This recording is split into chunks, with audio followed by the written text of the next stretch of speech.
How to add your name on iPhone lock screen. Well, it's pretty simple and a quick process, so let's get started with the video. You need to start by heading over to the App Store and search for the application Make It Big. Make sure that you install this application on your device. Once it has been installed, simply click on Open. Now click on it and then enter the name that you want to add on lock screen. Once you've entered your specific name, now you can go back and swipe down the screen from the left.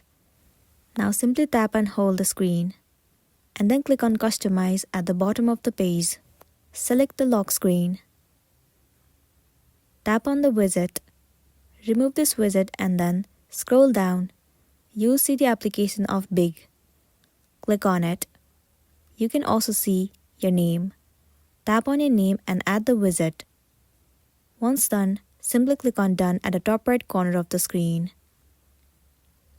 And there you go, your name has been added to the lock screen.